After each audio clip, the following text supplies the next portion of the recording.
"Sidney," said Mr. Stryver, on that selfsame night, or morning, to his jackal, "mix another bowl of punch, I have something to say to you." Sidney had been working double tides that night, and the night before, and the night before that, and a good many nights in succession, making a grand clearance among Mr. Stryver's papers before the setting in of the long vacation. The clearance was effected at last, the Stryver arrears were handsomely fetched up, everything was got rid of until November should come with its fogs atmospheric, and fogs legal, and bring grist to the mill again. Sidney was none the livelier and none the soberer for so much application. It had taken a deal of extra wet toweling to pull him through the night, a correspondingly extra quantity of wine had preceded the toweling, and he was in a very damaged condition, as he now pulled his turban off and threw it into the basin in which he had steeped it at intervals for the last 6 hours. "Are you mixing that other bowl of punch?" said Stryver the portly, with his hands in his waistband, glancing round from the sofa where he lay on his back. "I am." "Now, look here. I am going to tell you something that will rather surprise you, and that perhaps will make you think me not quite as shrewd as you usually do think me. I intend to marry." "Do you?" "Yes. And not for money. What do you say now?" "I don't feel disposed to say much." "Who is she?" "Guess." "Do I know her?" "Guess." "I am not going to guess, at 5 o'clock in the morning, with my brains frying and sputtering in my head. If you want me to guess, you must ask me to dinner." "Well then, I'll tell you," said Stryver, coming slowly into a sitting posture. "Sidney, I rather despair of making myself intelligible to you, because you are such an insensible dog." "And you," returned Sidney, busy concocting the punch, "are such a sensitive and poetical spirit." "Come," rejoined Stryver, laughing boastfully, "though I don't prefer any claim to being the soul of romance, for I hope I know better, still I am a tenderer sort of fellow than you." "You are a luckier, if you mean that." "I don't mean that. I mean I am a man of more. "Say gallantry, while you are about it," suggested Carton. "Well, I'll say gallantry." "My meaning is that I am a man," said Stryver, inflating himself at his friend as he made the punch, "who cares more to be agreeable, who takes more pains to be agreeable, who knows better how to be agreeable, in a woman's society, than you do." "Go on," said Sidney Carton. "No, but before I go on," said Stryver, shaking his head in his bullying way, "I'll have this out with you. You've been at Dr. Manette's house as much as I have, or more than I have. Why, I have been ashamed of your moroseness there. Your manners have been of that silent and sullen and hangdog kind, that, upon my life and soul, I have been ashamed of you, Sidney."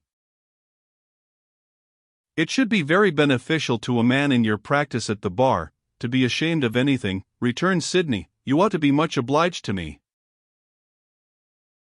"You shall not get off in that way," rejoined Stryver, shouldering the rejoinder at him. "No, Sidney, it's my duty to tell you, and I tell you to your face to do you good, that you are a devilish ill-conditioned fellow in that sort of society. You are a disagreeable fellow." Sidney drank a bumper of the punch he had made, and laughed. "Look at me," said Stryver, squaring himself, "I have less need to make myself agreeable than you have, being more independent in circumstances. Why do I do it?" "I never saw you do it yet," muttered Carton. "I do it because it's politic, I do it on principle. And look at me. I get on." "You don't get on with your account of your matrimonial intentions," answered Carton, with a careless air. "I wish you would keep to that. As to me, will you never understand that I am incorrigible?" He asked the question with some appearance of scorn. You have no business to be incorrigible, was his friend's answer, delivered in no very soothing tone. I have no business to be, at all, that I know of, said Sidney Carton. Who is the lady? Now, don't let my announcement of the name make you uncomfortable, Sidney, said Mr. Stryver, preparing him with ostentatious friendliness for the disclosure he was about to make, because I know you don't mean half you say, and if you meant it all, it would be of no importance. I make this little preface, because you once mentioned the young lady to me in slighting terms. I did? Certainly, and in these chambers. Sidney Carton looked at his punch and looked at his complacent friend, drank his punch and looked at his complacent friend.